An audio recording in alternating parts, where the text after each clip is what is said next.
Mesdames et messieurs, nous sommes très heureux de recevoir une fois de plus ce soir le professeur Abbé Baala, plusieurs fois négociateur dans la crise dans l'Est de la République démocratique du Congo. Eh bien, plusieurs fois, il a participé dans les assises à Kinshasa comme à l'extérieur du pays.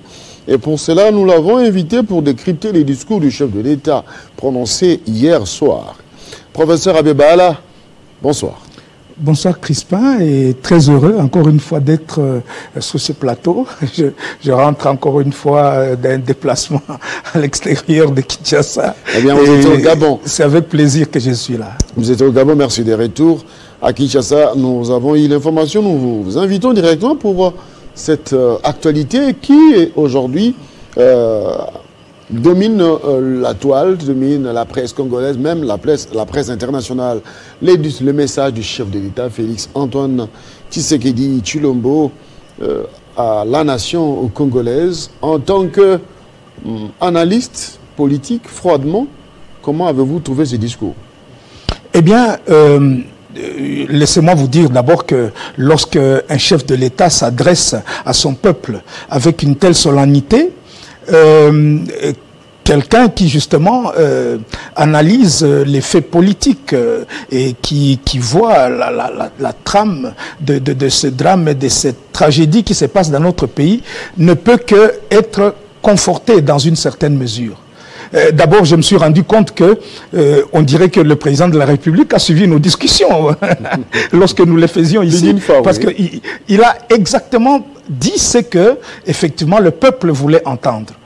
Bon, je dirais dans une certaine mesure, je vais essayer d'épingler les quelques points qui sont des idées forces de son discours. Je dirais également ce que j'entends comme critique en expliquant un peu ce qui se fait. Un discours solennel comme celui du président de la République était attendu. Pourquoi? Parce que le peuple veut être rassuré que le commandant suprême a pris la mesure du danger que court la nation. Ça, c'est la première chose. Il a dit, en des mots justes, que nous sommes en train de subir une guerre injuste qui nous est imposée par des ennemis qui sont connus.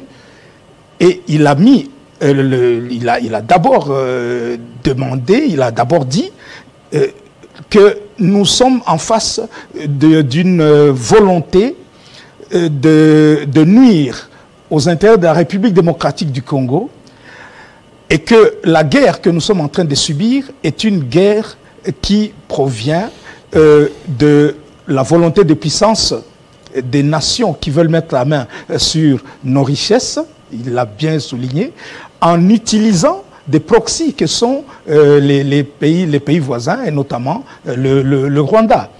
Ça, c'est la première chose qui m'a conforté et qui m'a montré que le président de la République sait exactement. La deuxième chose, c'est qu'il a dit que malgré toute sa bonne volonté, malgré tous les efforts diplomatiques qu'il a déployés depuis qu'il est au pouvoir, il a tendu la main à tous les voisins de la République démocratique du Congo en entrant pratiquement dans toutes les organisations sous-régionales à caractère économique pour pouvoir faire une sorte de coopération gagnant-gagnant, ce sont ses propres mots.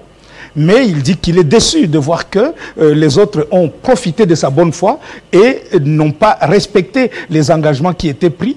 Et il l'avait dit une fois dans une interview avec un journaliste de Londres, il avait dit qu'on lui a tiré dans le dos. C'est presque des mots que nous connaissons. Et donc il n'a pas été écouté dans sa volonté parce qu'il a pratiquement tout donné. Hein. Il a ouvert le commerce et la coopération bilatérale avec le Rwanda. Il a permis à Rwandais d'exercer ses activités ici. Il a permis qu'on puisse construire une route entre Kasindi et Lubero, entre Bunagana et Goma pour la fluidité du commerce avec l'Ouganda. Il a permis à l'Ouganda de venir coaliser avec ses forces avec nous, mutualiser ses forces pour combattre les ADF ougandais, ce sont des rebelles ougandais, il faut le savoir. Et il a signé des accords pour la coopération dans l'extraction des minéraux, notamment de l'or. Et pour son raffinage au Rwanda. Il a donc donné ce qu'on pourrait dire...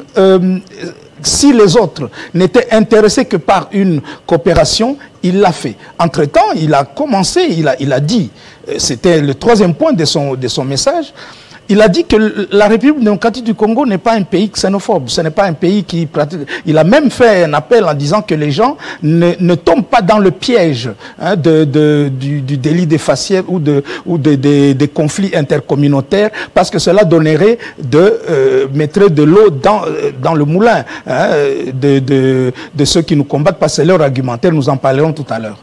Eh bien, il a terminé par un appel patriotique. Il a demandé que tout le monde se mobilise.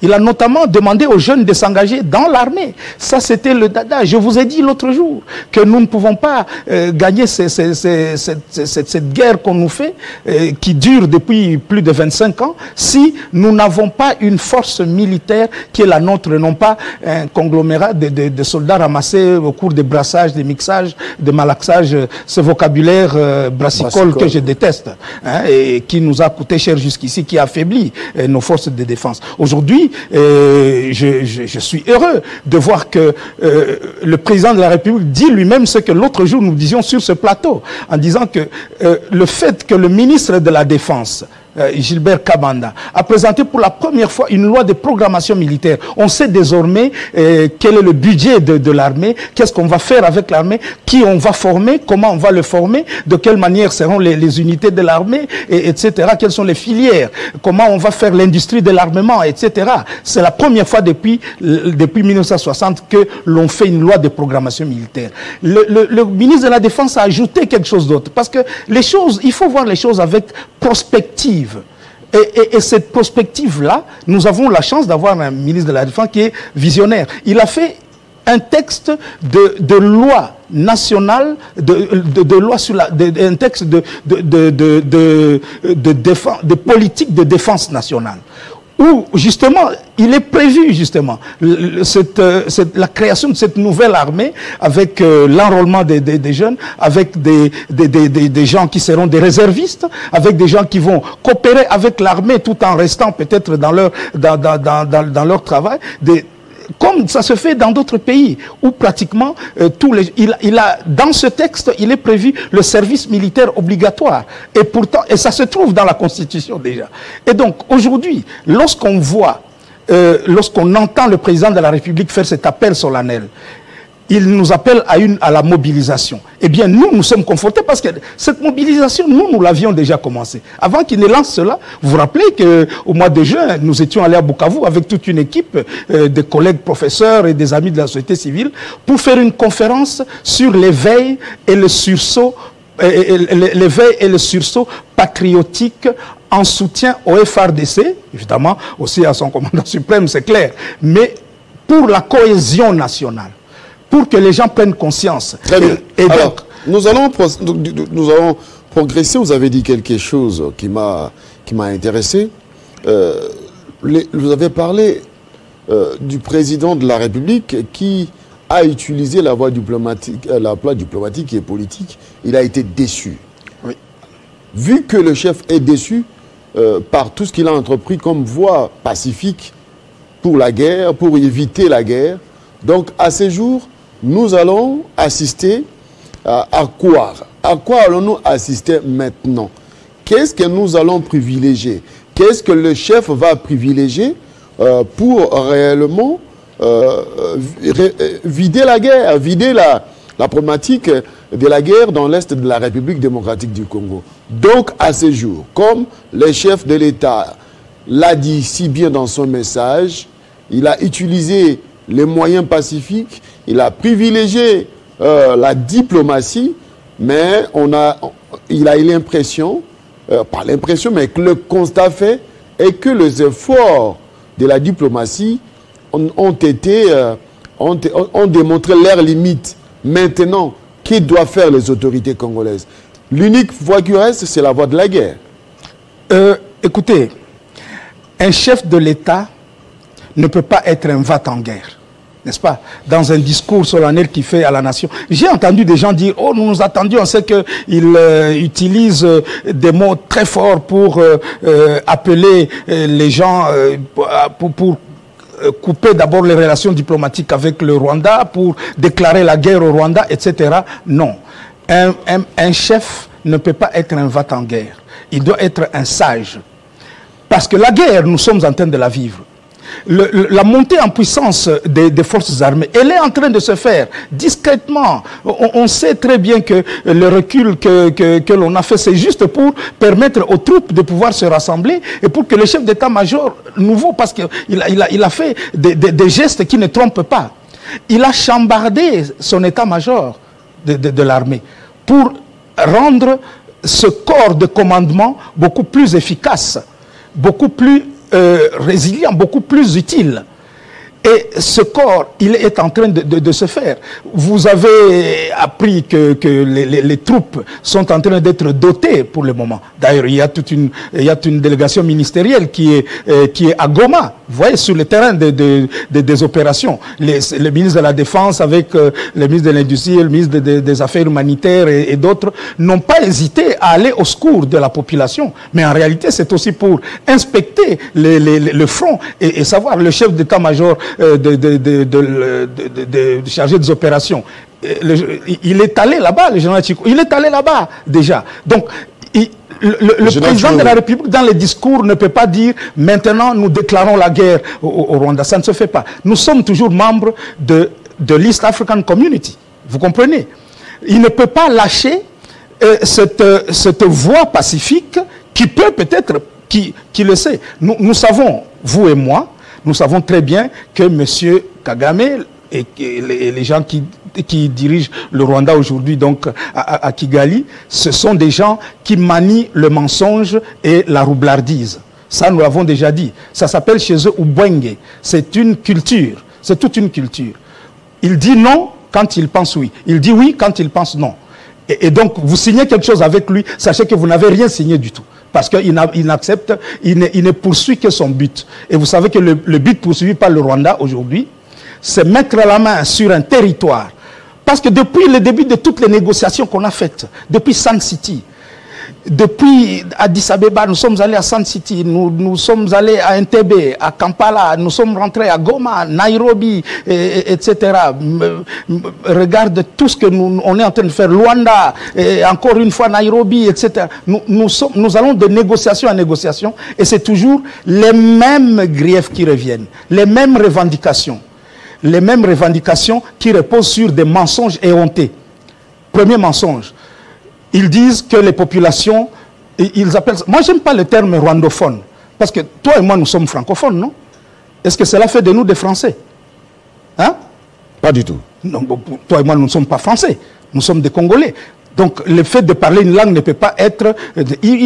on doit parler chaque fois des sujets d'origine rwandaise.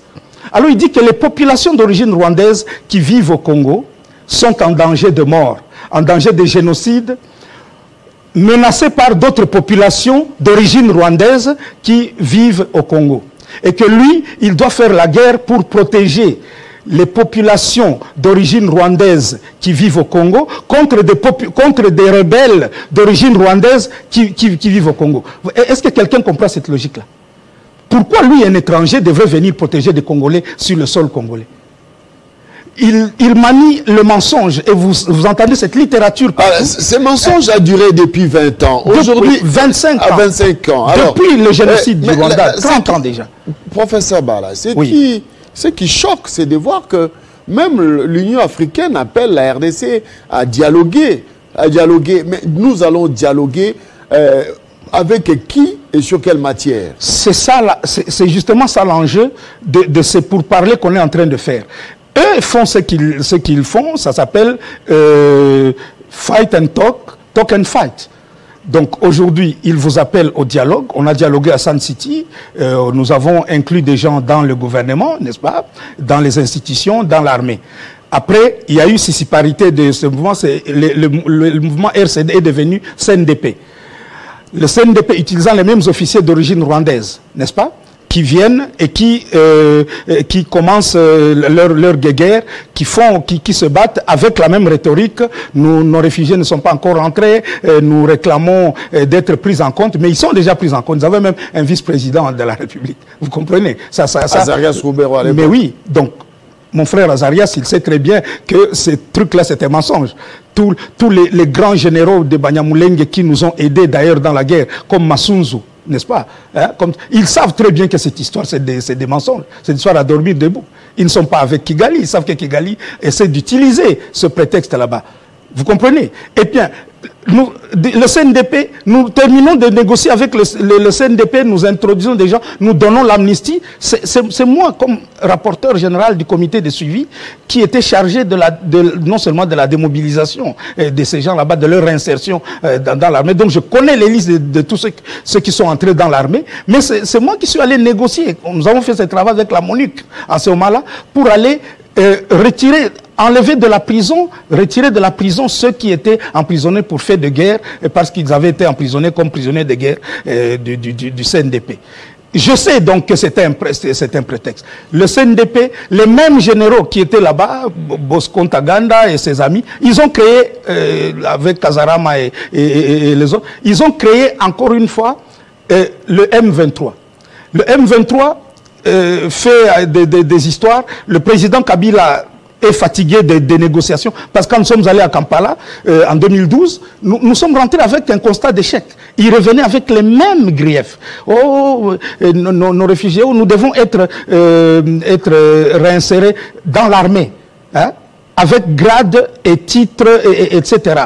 On a dit non, on arrête cette blague-là. On ne peut pas toujours, chaque fois, l'armée n'est pas un fourre-tout où on vient amener des criminels de guerre et des gens illettrés pour qu'ils prennent des grades de généraux et de colonels sans savoir même lire une carte d'état-major. On a dit, on arrête ça. Les voisins ne peuvent pas venir nous fourguer chaque fois ces hommes pour qu'ils viennent créer dans notre armée un corps de gens sans morale et sans culture des droits de l'homme. Vous comprenez?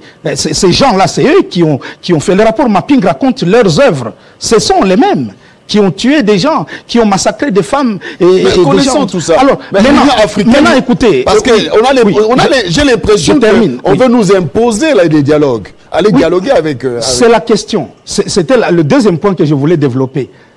Quand on nous appelle à aller dialoguer, vous entendez la communauté internationale, entre guillemets, et même l'Union africaine parler de dialogue. J'ai entendu un frère congolais, un grand leader, qui a aussi donné un plan triangulaire avec le Congo au sommet, Rwanda, Ouganda et l'M23 au centre. C'est Vital Kamerhe qui l'a dit. Oui, je veux bien.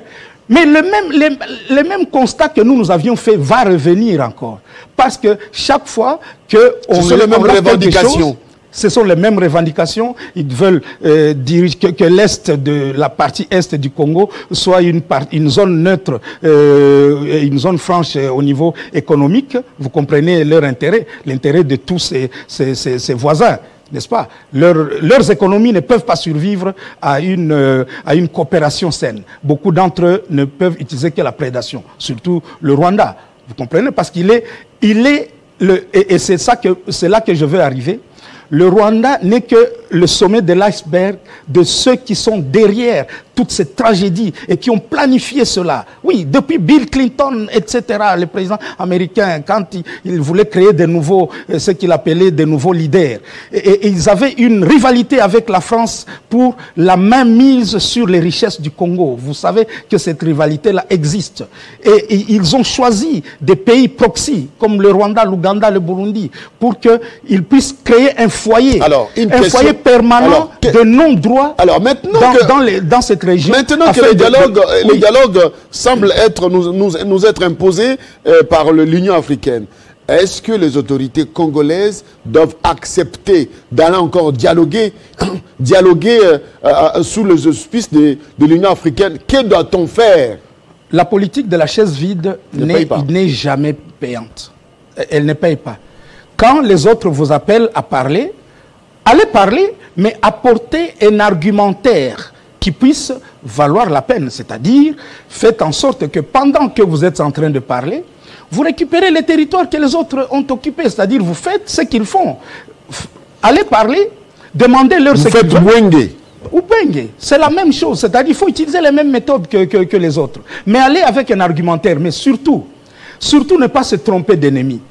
C'est lorsque nous avions compris que dans notre archidiocèse de Bukavu, nous avions connu un drame, on nous a tué un archevêque, un autre est mort de la même manière, Monseigneur Muziro, et puis après Monseigneur Catalico, et puis leur successeur. On a perdu 3 évêques dans ces événements qui se sont passés là-bas.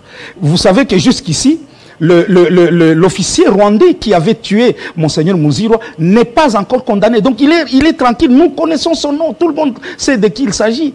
Parce qu'il a assassiné à bout portant. Et on va le béatifier peut-être bientôt. Mais tous les chrétiens, nous avons quand même un peu d'amertume parce qu'on s'est dit, mais ce type-là court toujours. Un assassin d'un archevêque court toujours. Nous, quand nous avions compris cela, nous sommes allés où? Nous sommes allés aux États-Unis, en lobbying. J'ai fait partie de cette équipe qui est allée faire un lobbying puissant au département d'État. Nous sommes arrivés même au Congrès des États-Unis. Nous sommes arrivés aux Nations Unies. Nous sommes allés parler à tous les responsables européens. Parce que nous savions que c'était eux qui étaient derrière les gens qui étaient en train de nous massacrer. Nous sommes allés leur montrer ce que les autres faisaient. C'est comme ça qu'on a eu Sun City. C'est comme ça qu'on nous a mis sur la table des négociations, parce que nous les avons convaincus que ces gens-là ne pouvaient pas représenter leurs intérêts et que le Congo leur était utile s'ils restaient unis. Voilà l'argumentaire. Aujourd'hui, nous allons négocier avec Ruto, auprès de Ndaye Chimie, bon, je respecte tous ces chefs d'État là-bas, mais qu'est-ce qu'ils ont? Est-ce que c'est eux les maîtres? Nous devons négocier avec les États-Unis. Nous devons leur montrer que leurs intérêts ne passent pas nécessairement par le Rwanda. Nous devons négocier avec la France. La France de Macron aujourd'hui est en train de suivre la France de Sarkozy. Je lis des petites choses où les services français ont agi dans le rapprochement entre Kigali et Paris. Et ça, vous comprenez que c'est pour quels intérêts? C'est pour quels intérêts? Le Rwanda devient donc un îlot de paix, un oasis de paix, pendant que l'Est du Congo reste un lieu où les populations sont jetées sur la rue, aucun rapport des droits de l'homme. Human Rights Watch, que je respecte parce que j'avais des amis là-dedans, Ida Sawyer et les autres. Eh bien, Human Rights Watch sort un rapport, et ce rapport là-bas, c'est juste pour certifier que les FDLR travaillent avec les FARDC. Bon, alors s'ils travaillent avec les FARDC, pourquoi ils n'ont pas vaincu les M23? Alors, vous comprenez? Donc, des mensonges éhontés comme cela sont sortis par les médias occidentaux, parce qu'ils travaillent pour leurs intérêts, sont sortis par les... D'où la guerre médiatique. Personne ne fait le monitoring des malheurs qui arrivent à mon peuple. Personne ne le fait. Pourquoi? Parce que notre adversaire n'est pas celui que nous pensons être. Ce n'est pas l'interlocuteur, ce n'est pas... Allez négocier par exemple avec le M23. Le M23, c'est qui exactement? Le M23, c'est l'armée rwandaise. C'est pour ça que justement c'est le Rwanda qui porte l'agenda du M23 et RDF. Nous le savons. Tout le monde le sait. Ils ont un malheur. Le malheur qu'ils ont, justement, et c'est là que j'aboutis à l'appel patriotique que le président de la République a donné. Eh bien, leur malheur, c'est que ils peuvent utiliser tous ces mensonges là-bas, ils peuvent convaincre, oui, et ils parviennent à convaincre les Occidentaux de les aider dans leur démarche mortifère, parce que les intérêts de l'Occident passent par eux. Mais ceux qui n'ont pas encore maîtrisé, c'est le peuple congolais et sa détermination. D'où l'appel lancé par le chef de l'État. Vous ne pouvez pas vous imaginer, quand vous voyez James Kabarebe sortir de ses gonds et aller commenter une petite manifestation des jeunes à Goma qui sont allés jusqu'à la barrière. Et il commence à dire, quand vous voyez des fous qui sont en train de vous poursuivre, il ne faut pas... Il s'occupe de ça parce qu'il sait très bien que c'est ce peuple-là, c'est le peuple qui donne la force à un gouvernement. Et donc aujourd'hui, lorsque le chef de l'État dit que nous devons avoir une cohésion nationale, que nous devons taire nos divergences, il a raison. Moi, j'ai rencontré avant-hier des politiciens de chez nous, 3 grands politiciens de chez nous. Je leur ai posé la question, mais pourquoi vous, les gens du Sud Kivu, vos querelles ne finissent pas? On est en danger, Goma est attaqué, donc Bukavu va être aussi attaqué, nous sommes à la frontière. Donc, mais vous ne finissez pas la guerre avec votre gouverneur. Vous êtes en train de vous battre. Bon, ici, regardez, il y a quelque chose que je voudrais ajouter et qui est très important. Aujourd'hui... On va terminer par là. On va terminer par là. Lorsque le président de la République nous appelle à la cohésion, il nous appelle aussi à la vigilance. Il nous appelle à la vigilance. C'est vrai. Les gens sont en train de faire la critique en disant, bon, écoutez, lui-même, il faut quand même qu'il ouvre l'espace démocratique. Il ne faut plus qu'on arrête les gens pour cette histoire-là c'est pas... de manque de respect aux institutions ou au président de la République. Il faut qu'on libère les prisonniers politiques, etc. Les gens qui disent ça, ils ont raison. Il faut ouvrir le dialogue en interne d'abord, c'est vrai. Mais il faut aussi avertir les gens de ne pas tomber dans les pièges de l'ennemi. Parce que ces gens sont passés maîtres dans la guerre médiatique et la guerre psychologique. On appelle ça, dans le langage militaire, psy-ops. Ça, c'est la propagande politique en temps de guerre. Regardez ce qui vient de se passer. Avant-hier, je tombe sur une lettre. Regarde, c'est une lettre non cachetée où on dit que le ministre, elle est datée de septembre, on dit que le ministre de la Défense a commandé 25 jeeps. D'abord, c'est un méga ministère, il n'a pas besoin que de 25 jeeps. Merci beaucoup. Et puis, je pose la question à quelqu'un de ce ministère, dit, est-ce que vraiment, il me dit non, c'est une blague, c'est une fake news. Ouais. Alors, j'ai dit, donc, quelqu'un a imaginé qu'il faut attaquer le ministre de la Défense actuellement parce qu'il est occupé à changer notre armée et il faut le faire passer aux yeux du peuple comme un minable qui est en train de commander des jeeps au lieu de commander des armes. Vous comprenez? Ouais. Et les gens distribuent ça. Un Quidam m'a fait une vidéo au Canada là-bas, il insulte le président de la République, il insulte le peuple congolais, et les gens distribuent ça. C'est un travail. Vous, journalistes, ouais. Nous, journalistes, nous devons faire très attention à ça. Merci. La guerre moderne ne se gagne plus sur les champs de bataille. Médiatique. Elle se gagne aussi sur les champs médiatiques. Merci beaucoup. Il faut donc qu'on le sache. Et donc, j'encourage les membres de la société civile qui, la fois passée, ont organisé des marches patriotiques. Nous sommes en train de les suivre. Nous avons une dynamique d'éveil patriotique qui est en train de travailler. Merci beaucoup. Abbé Baala, nous allons vous recevoir prochainement. Aidez-nous donc. Voilà. Aidez-nous à mobiliser notre peuple et ce pays vivra parce que ce pays a été béni par Dieu. Merci beaucoup. Mesdames et messieurs, Marine Petite-Pose, merci beaucoup au professeur Abbé Baala d'avoir apporté ses éclairages par rapport au discours du chef de l'État. Mesdames et messieurs, dans quelques instants, notre deuxième invité.